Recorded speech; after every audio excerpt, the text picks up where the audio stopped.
I remember the day I was on my way home from school, but I didn't go directly home. Instead, I took the long way to keep walking and listening to music.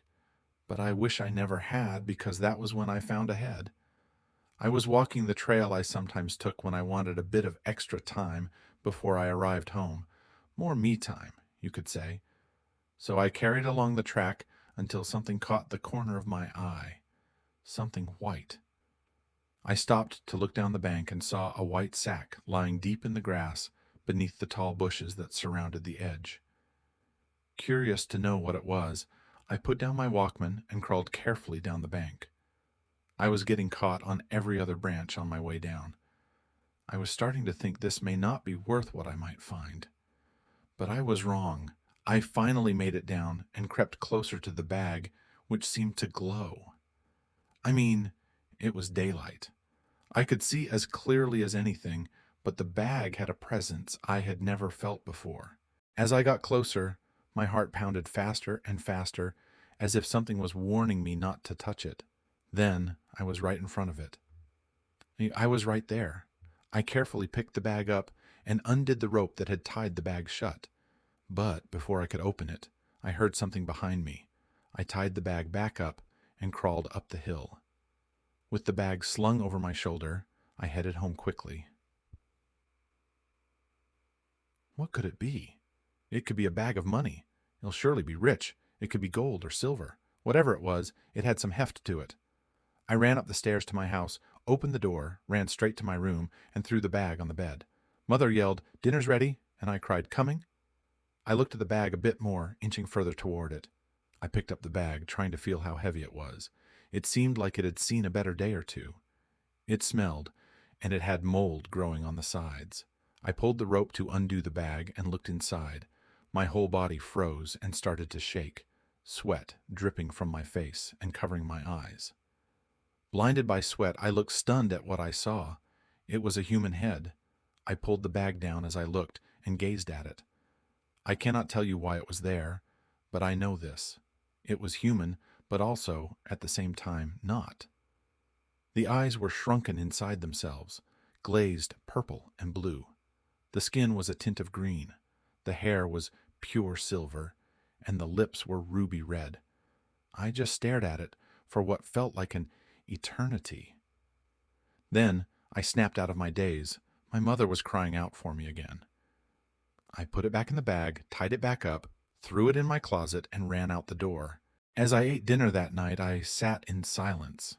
People would try and make conversation, and I would stare at them as if I did not know what they were saying.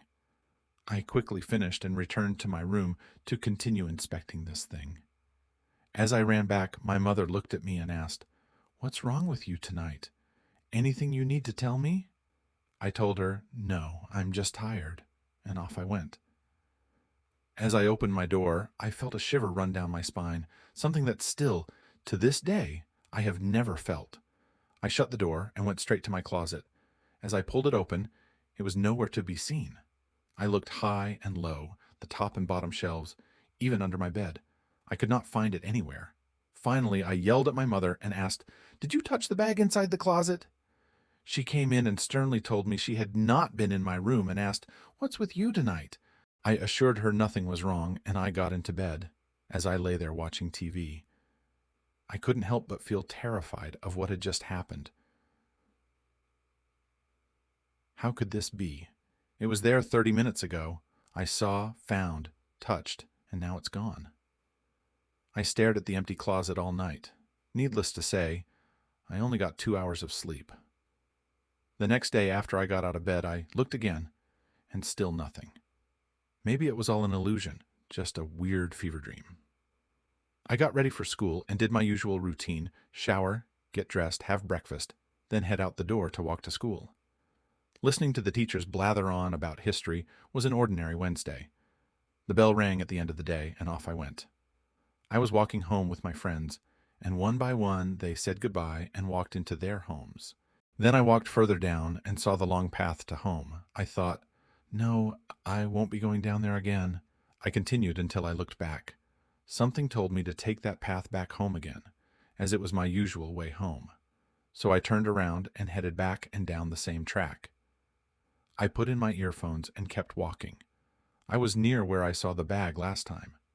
Then, in the corner of my eye, I saw the bag in the exact spot I had seen it before. I moved closer to get a better view, and it was. It was the same bag, mold, and all still caked on it, still stuck underneath the thick bush that surrounded it. I ran back home, and I never walked down that path again. This is story number 2. Secret Admirer. It started with a ding on my phone, a notification from my OnlyFans, announcing a new subscriber. That wasn't unusual. Most of my fans are sweet, sending tips with cheeky requests or shy compliments. This one just sent an old, worn-out teddy bear with no note. I'd have brushed it off if not for the bear's unsettling, stitched-up eyes that seemed to pierce right through its scruffy fur. I tossed it in a corner of my room and moved on. Days turned into weeks, and the gifts kept arriving, each more personal than the last. A necklace I lost at a club years ago, a postcard I sent my grandma from Paris, even a photo of my childhood dog long passed away. How did this fan find these things? Then came the letters, each typed with no signature, just a chillingly familiar recounting of my past. Memories I never shared online, moments I thought were private, poured out on paper as if my own mind had betrayed me. I tried ignoring the packages, blocking the user, but nothing worked. They always found a way back, subscribing under a new name, their identity masked in the digital crowd of faceless admirers. The last straw was the video. It popped up in my message requests, a grainy clip showing a figure walking through what looked like my old high school. The camera panned up to reveal the face of the person filming, except there was no face, just a blur where features should have been. But the voice, it whispered my name, chilling me to the bone. I called the police, but what could they do? The account was untraceable, the gifts sent from different locations around the world. No fingerprints, no leads. They told me to tighten my security, maybe take a break from streaming. But this was my livelihood, so I kept going, pretending everything was fine, smiling for the camera while my nights were haunted by the fear of who or what was watching me. Every shadow seemed to whisper, every creak of my house a sign that my faceless fan was near. Tonight, I'm going live for the first time in weeks. I've triple-checked my locks, bought a new security system, even got a friend to sit off camera. But as I prep, my phone dings again. It's a message from a new subscriber, a video link, and nothing else. My finger hovers over the button. I know I shouldn't click it, but fear and curiosity are a potent mix. The video loads, a live feed of my own room viewed from a corner. I whirl around to the spot, heart slamming against my ribs, but there's nothing there. Just the empty space and the teddy bear with the stitched eyes sitting where I threw it weeks ago, except now one eye is missing, and in its place, a tiny camera lens winks at me. My screen flickers, and a new message types itself out one letter at a time. See you soon.